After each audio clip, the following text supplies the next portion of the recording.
On the edge of the Hunman continent, where death awaits at every turn, in the territory of 9 deaths and 1 life, only the roar of wild beasts can be heard everywhere. Luo Qingcheng, the 999th leader of the Wuxian sect, stands amidst a pile of animal corpses. She had been chased by a black thunder python for 3 days. The girl was searching for the first ancestor of the generation. Earlier, on the verge of death, the sect leader had given her this title. The master had asked Qingcheng to fulfill his last will. After all, this sect was not some third-rate and almost extinct sect. 100,000 years ago, it was one of the greatest, and the very first ancestor of the generation was a beautiful wise man and truly invincible. The ancestor who was born invulnerable went into isolation to the lands of 9 deaths and 1 life. Due to the abundance of predators, only great members of the human race can go there. The sick master was there, but due to fear he fled the lands due to the abundance of treasure. Despite his resignation, the ancestor had given the sect an amulet that would help them find him if they were on the verge of extinction. Now, at the request of her master, Qingcheng must go in search of this great man. The man hands the amulet to his disciple with orders to revive the sect and dies. The girl is in a panic from not remembering anything. She currently recalled that dialogue with tears in her eyes, but now she's not sure if the ancestor is even still alive. Meanwhile, a legendary monster, the purple dark spirit bird, swoops down on Qingcheng. It feeds on humans and is capable of wiping out an entire divine sword sect at once. The girl is already prepared for her own death, but suddenly the bird allows herself to be saddled and begins to take her to an unknown destination, which extremely amazes the passenger. In the deepest part of the territory of 9 deaths and 1 life, the monster drops Qingcheng off at the doorstep of her first ancestor's house, informing her that her errand has been completed. The girl learns that the bird has the ability to talk. A man comes out of the room and thanks the purple monster, allowing him to return. Significantly excited, the student introduces herself and asks about the name of the man who has suddenly appeared. Without waiting for an answer, she notices that the talisman on her chest is suddenly illuminated by a blue light and is thrust into the hands of the unknown man. The man informs her that the item was originally in his possession. Qingcheng realizes that the first sect leader Chen Chuan is standing in front of her. Luo Qingcheng, sitting in a low bow, asks the first ancestor to give her command over the Wuxian sect to save her from destruction. The ancestor is surprised that he was remembered after 100,000 years and gives the guest a chance to tell more about it. Some time later, sitting over a cup of tea, Chen Chuan clarifies that some scum of the divine sword sect are destroying his native land. He thinks that the created power has dried up over time and is offended by such humiliation. The girl sitting opposite is surprised by the ancestor's words. He introduces himself though, calling himself an immigrant from another world. When Chuan first migrated, he had a special system at his disposal and thanks to it, he was able to receive rewards for bringing people into his sect during the build-up of his strength. Back then, with the help of the system's support, the man was able to expand his dominance within the Hongmen continent, and the sect's level grew continuously. When he reached the peak, he wanted to go to the next continent and continue founding sects there. The people couldn't imagine life without their leader. Suddenly the system malfunctioned. Its usage time had ended and it would be shut down later. Chuan, having lost his platform, began to fall downwards. From then on, he was no longer able to level up, and if he couldn't level up, the stronger opponents would be impossible to defeat. The leader began to wallow in self-condemnation, considering himself a failure, to which Lo shouted at him. The leader was afraid of death from enemies from other continents, so he hid in the territory of 9 deaths and 1 life for 100,000 years. All the while, he was overcome by the nightmare of being killed by his rivals. Then Chuan simply decides to destroy them all in one fell swoop. Suddenly a system tablet pops up and notifies him that his work has resumed. The man has a new task to complete 6 trials before heading to the next continent. The first challenge is to help Qingcheng overcome a crisis in the sect. This event pleases the recipient immensely, and he agrees to fulfill it. The girl opposite is still puzzled and thinks that since her ancestor has been looking at her for so long, she sympathizes with him. But they have a big age difference and Chuan is unlikely to accept her. The subject of her thoughts jumps up and cries out for acceptance. Qingcheng, on the other hand, takes it as a declaration of love and is overly embarrassed. He speaks of his seriousness of intentions, which further encourages the listener, but makes it clear that the girl still has to deal with the sect's affairs on her own. She is not sure of her abilities and hopes that the ancestor will help her and give her divine skills, but he thinks that Lo should only choose a more dignified outfit than her rival. Chuan takes the girl to his ethereal wardrobe and presents her with a set of 4 characters' battle armor. Each of them gives the armor of a born sword fighter a head start. Qingcheng excitedly chooses a fiery red outfit, but the ancestor is not happy with all of them as he deemed them ugly. He destroys the chosen armor in one blow and chases away the mannequins who were showing off the rest of the outfits. The man demands the next batch of outfits. Just then a purple glow flashes behind Lo's back and as she turns around she sees the pristine perfect poison armor. Legend has it that 10,000 years ago, the poison Asura who wielded this armor stormed the mountains to save her mother. She fought alone against hundreds of enemies and won without getting hit, causing a shock to the world. The girl will become invincible by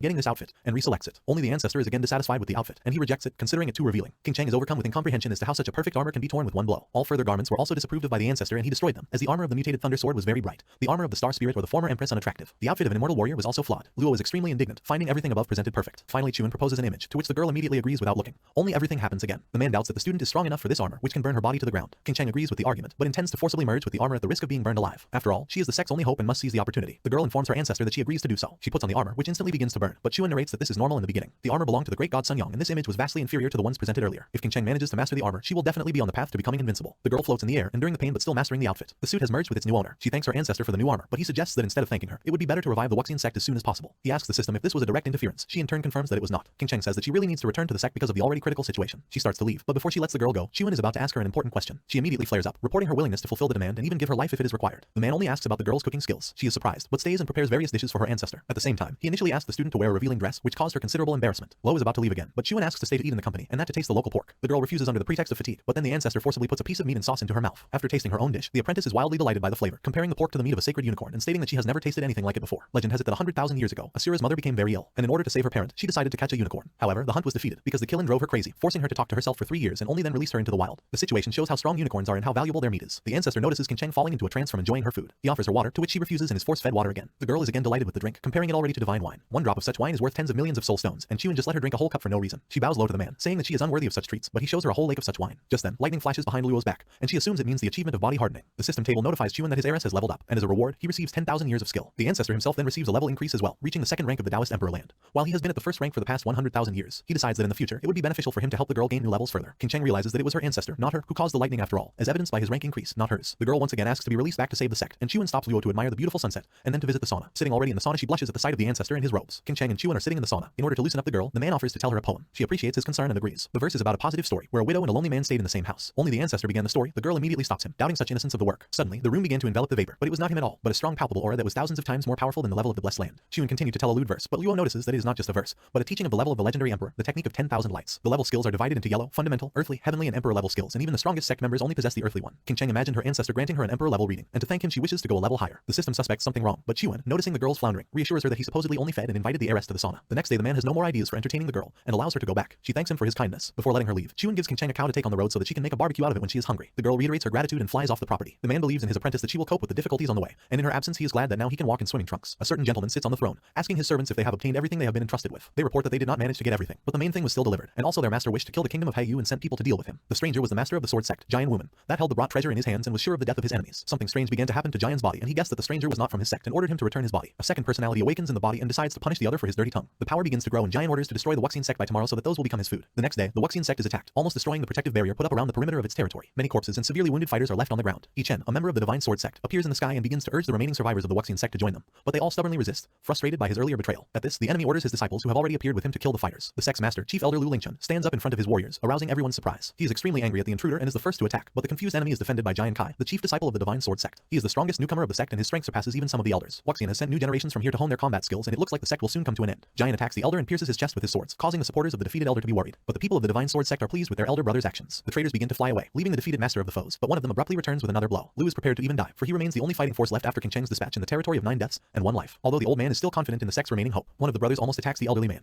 but he is thrown back against the wall by a bright strong beam and then crushed to death by a cobblestone. Everyone is left in complete shock at what they have seen, for it is now truly dead. 100,000 years ago, the Divine Sword sect was only a small vassal. Luo King Cheng appears, wearing the armor provided by his ancestor, paired with a cow. Seeing King Cheng's return, all the people in the sect, especially the sect master, were really happy to see the girl. She said that she had found her ancestor in the distant lands of 9 deaths and 1 life, but he refused to leave his mountain. Luo turns round and sees a guy who has become the new leader of Wuxian, who escaped death earlier. He recounts how he had traveled to the same lands and almost died, but it was through such a deadly experience that he learned several fighting techniques. These techniques have never been able to repel anyone before, summoning the fact that the apprentice was also able to survive there. The leader offers to reflect his strongest technique to her. The master tries to persuade the girl to run away immediately, as Giant Kai is the strongest member of the new generation of the Divine Sword sect and is at the body hardening rank, while she is only at the nascent level and is currently unable to defeat the opponent. King Cheng turns around and reassures the elder, assuring her that everything is under complete control, while Giant scoffs at her paltry. In his opinion, strength and, using his dragon power sword, prepares to attack. The girl launches a strong stream of fire energy at him. The one catches fire alive and dies instantly, falling to the ground. Everyone watching the fight is completely bewildered by the death of another powerful enemy. Luo tells the master how she rose a level higher thanks to Chiun when she was on his mount, and he in turn praises her for it. The apprentice looks up into the sky and urges the remaining fire sword gang to come down and follow the example of their leaders. But then the sect's chief elder, Tang Zong, stands out from the crowd, finding himself furious at the killing of his best disciples. Fearless King Cheng begins to accuse the enemy of his order to kill his master, to which he refuses her words and says the opposite.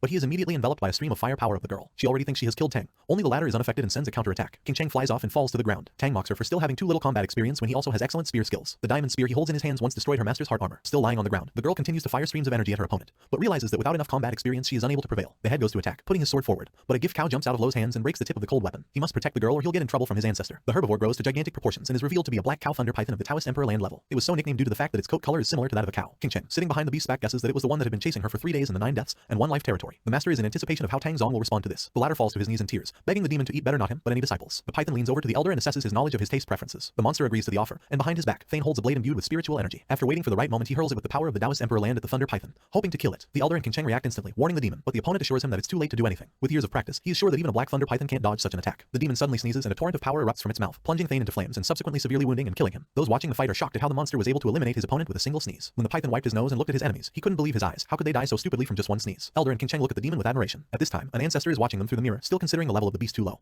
But nevertheless, there is definitely no person there capable of destroying it. Chiun lies on his purple bird with a book in his hands, reading an interesting novel. Luo, up until this point, had only considered the python to be a toy pet, but not a fighting pet in any way. Left without leaders, the disciples scatter away from the sect and the battle for its survival ends in victory. All the members of the sect celebrate, but Lai Lingchun feels sick from his injuries. The demon gives the verdict that he will die soon, but reminds the girl of the wine from the Jade Spring and tells her to give it to the elder. The man urges not to waste the drink because his time has come to an end and it is better to leave the wine for the new generation. Only he did not take into account the amount of alcohol, because there is really a lot of it, which is demonstrated by the apprentice, which causes wild horror and at the same time delight in Lu. King Cheng reports a whole lake of such wine, which should certainly be enough for everyone. The man asks if it's all a trick, and to prove it, the girl reincarnates into the divine outfit of the great Sun Yong and says that the armor and the bullock are gifts from an ancestor. She hands out bottles of divine wine to everyone, while the sect disciples ask about her fate. King Cheng summarizes that since a foreign sect has attacked them, they will pay the same price. Later that day, explosions occur in the Divine Sword sect, instigated by a female disciple paired with her cow python. The local disciples scatter in panic, taking revenge for years of bullying. Their leader Yumeng comes out onto the porch of the building and the students beg for his help. Wuxian is now much stronger than them. Realizing that there is no point in defending themselves, they all fly away from the sect's territory. But their leader intends to do it alone. Disappointed with the mediocrity of his students, Yumen, who is hovering in the sky, decides to use them as energy to increase his power and launches a giant ball of lightning into the sky. Standing outside, the two boys notice this and, remembering how recently they screwed up and are now late, begin to rush to the epicenter of events. At this time, the escaped disciples of the sect were unable to leave the territory because of the energy barrier they had stumbled upon. Their souls begin to painfully leave their bodies and nurture the powers of their master. He enjoys the process, feeling so relieved as if he has thrown off his shackles. Cow Python and King Cheng stand there not understanding what has happened, but Ta guesses how someone has covered the place with a dome and is sucking out people's souls. The stranger is amused by her words and, turning around, the girl notices two divine sword disciples that appeared from behind. They are demons that use black energy, making them impossible to defeat. They are born to feed on humans and demonic beasts to increase their cultivation level. As it turns out, not all of them were destroyed 100,000 years ago. Lo, along with the demon, conspiratorially whisper, calculating a plan to destroy them and immediately move into battle. The disciples split up, the girl rushes at King Cheng and the guy rushes at the python. Liu assesses the power of her rival, deciding to go all out and unleashes a barrage of fiery energy that dumbfounds her. At the same time, the demon is hit in the cheekbone by a student, which causes him to fall to the ground, but in response he immediately clutches the guy with his tentacle mutated hand. He scoffs, as the allowed blow was just a distraction, and then the demon puts the guy under a lightning bolt that sucks the souls out of the others. Both attackers catch fire, and the demon and Lo rejoice in victory. But at the same minute, the girl receives a hard stab in the back from her rival that showed her true nature in the form of the demon succubus. King Cheng's strength is appreciated, but since she doesn't possess the power of the emperor's Taoist land, she is no match for the demoness. Succubus is surprised that after delivering such a blow, there is not a single scratch on the girl. At this time, the python falls on its back, which was scalded by the demon Lai Mo, also being in its true essence. The beast is unable to harm them as both are at the Taoist emperor land level. He is subsequently seriously injured even though he is powerful. The succubus urges the supporter to quickly deal with the two, and they start flying towards them. King Cheng rises to the defense of the defeated,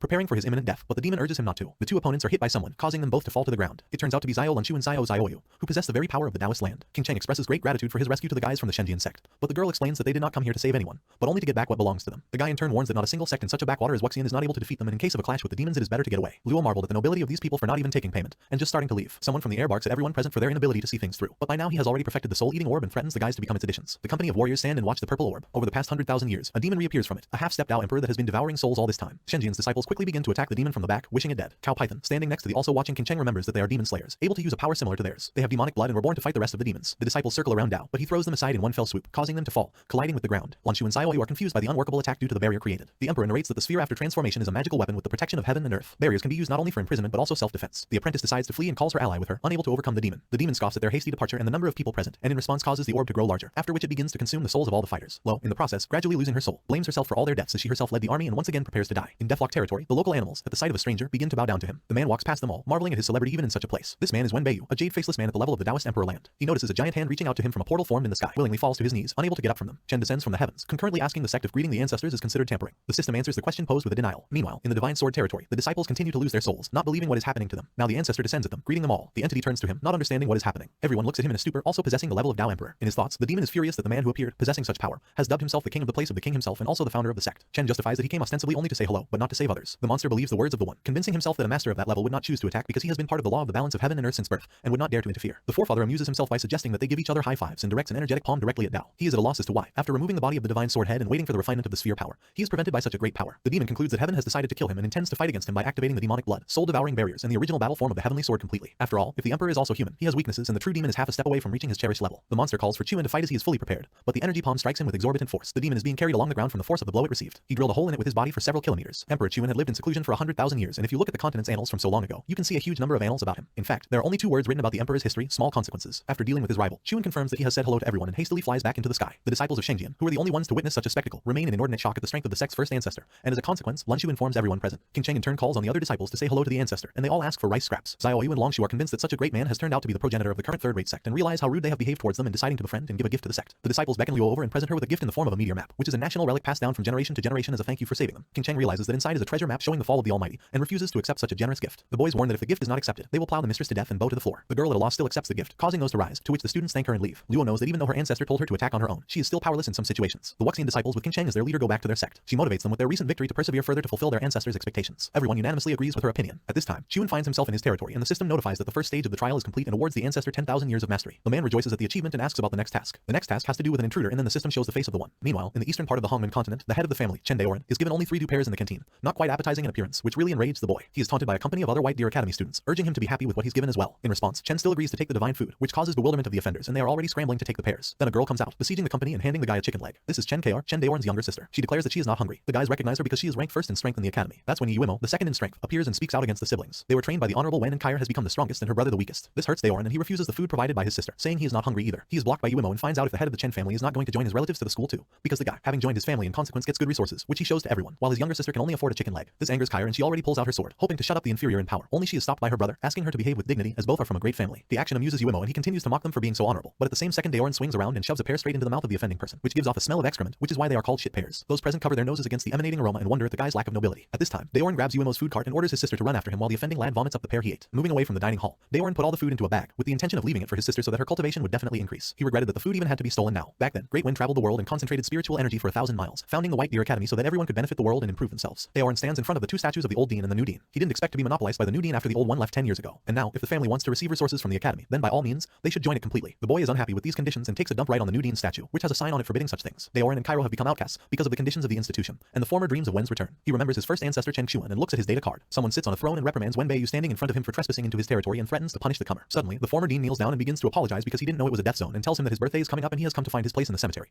but not to seek death. This amuses the stranger and he wants to ask if the stranger has met any followers with the fallen sect force or the surname Chen before. Wen, upon hearing the familiar surname, tells how he met and trained children in the Eastern Territory 10 years ago, and one of them turned out to be extremely talented and improved rapidly. The man sitting on the throne, having finished listening, tells his system that he wants to help his descendants, and one of them, with the name of Daorn, has an innate thunder body. Only since his channels are narrow from birth, all efforts to train the young man are in vain. The stranger thinks the girls with the surname Chen are not bad, but all the men of this family are untalented. Here he rises from his seat and summons an energetic palm that hovers over Wen's head and asks about the deception, to which he swears the truth of what he said earlier. Then the strange man calms down and gives him a Dao pear as a treat. The stranger holds out a pear to Wen with his energetic hand and under pressure he takes a bite of it, as he does not want to die. The master then realizes that it is not due at all, but the very sacred medicine that he has been searching for many years, the golden snake fruit. Legend has it that just a piece of this fruit can replenish 1,000 years of life. After such an action, Wen thanks the strongest man. Meanwhile, the man declares that he has too much of such goodness and if the old man becomes his subordinate, he will be able to eat all the stocks in the future. Wen instantly agrees to the offer, saying that he has supported the one all his life. The stranger had to make the old man a henchman as the system put restrictions, but someone still has to run his errands. At this time, Daorn returns to his family and declares to Kair that he has brought her the best spiritual food. He also tells how he stole the dean's wig, but suddenly notices that the subject of the discussion is also here. It is the current dean of White Deer Academy, Bai Donran. The servant of that one instantly runs to the guy asking him to give the wig back. Daorn is furious at the man's presence and repeatedly explains that his family won't join the academy. Only the head makes the excuse that he only came here for his younger sister, who signed the agreement with her own hand, and if she wins the entrance test in 10 days, she will become a full member of the institution. The head of the family is in a stupor, but now the relatives won't have to join the academy to become richer. Donran tries to convince the guy of the benefits of the deal so that he can get a lot of resources. The dean passes by and shoves the girl's older brother, after which she asks him not to take this action to heart. Daorn accepts his sister's decision. Leaving the spiritual food, he runs outside the outskirts of the house. The boy comes to the ancestor's statue and sitting in front of a table full of food justifies that he has led his family into poverty, asking for help. Here, the system notifies that the continent trial is open and brings out a goal to help the younger Chen Daorn revive the family. Daorn sits in front of a table filled with food, and closest to him is a business card left by his first ancestor. He prays to the one for help, whereupon in that second, the card starts emitting rays of light. Just then, lightning flashes in the sky and strikes straight at the guy only due to the rainy weather. The white-haired guy notices this and in the hope of waking him up he shoots a jet straight at the burning body. Only now it was no longer Daorn, but the former dean who had been teleported away while talking about a new assignment on the continent. He looked up at the guy who had appeared and was urinating on his face. When he sees the old man's face, he immediately recoils in horror, not expecting to see his ancestor. The head of the family notices Wen and rushes to hug him, hoping that he has returned to run the academy. The elderly man replies that he is not interested in the academy and forcefully throws his descendant away from him. They then find themselves near Beiyu's castle, after which they go inside. Daorn is excited to see his ancestor. Both eventually come to a pile of rubbish, among which lies Chen Chuan. The man is asleep, which outrages the guy who has come. But then a barrel starts rolling towards him from the rubbish mountain. A purple bird appears from beneath the waist. It is the legendary monster, the purple void sparrow. The current head of the family shouts to his ancestor to kill this bird quickly so as not to die. Unexpectedly, Mr. Wen kneels down, but the guy thinks that the elder is only scared. Wen, sitting on his knees, asks his lord to wake up, and the bird reports that the old man has brought a young follower that has carried out the order. Daorn is puzzled by what is happening. Shuan orders him to bow before him, and the lad guesses that he is the master of the honorable Wen and the purple sparrow. At this time, Luo arrives to check on his ancestor. She rushes over to hug him and thanks him for giving her the emperor-level divine body and the black thunder python so that her sect can now be revived. To this, the man only asks her to prepare food for him as he still has things to do. Daorn can't believe his eyes, because if the girl has so many gifts, then the ancestor is very rich. With King Cheng not even being from their lineage, the rest of the family could just rise to the heavens. Daorn bows to his ancestor in reverence and introduces himself. Shuan recognizes him because he asked for his help as the family is in crisis. The boy asks his ancestor to give him an imperial-level monster and then all problems will be solved. But the man refuses due to the fact that he failed to manage the family and will even be punished accordingly. The master directs a stream of energy directly into the guy's heart and then explains that he has deprived the man of his perfection base and martial body. Daorn asks in despair about his current purpose. After all, who is he after this? Having lost the powers even with which he was already scum. The ancestor declares that he's not even finished yet and then generates an alchemical furnace, which the guy will have to breed for 10 days without leaving it. Daorn denies the decision as he has to attend his sister's martial arts trials, but the ancestor remains adamant and forces the boy to stay. In case he refuses to fulfill the punishment, he will die. 3 days later, Kair's trials began and in the first one she emerged victorious. The girl thinks that she was just lucky this time. The audience cheers for Kair, believing her talent is very strong and refined. And also,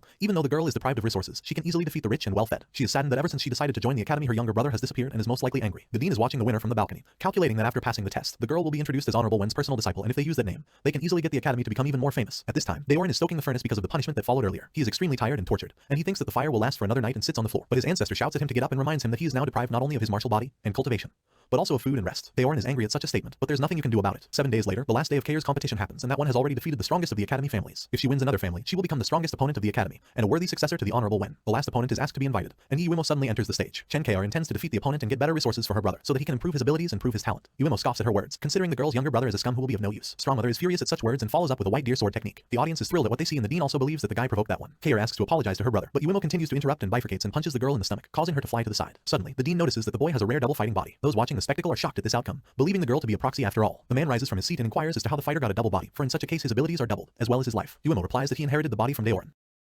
This story begins with a boy named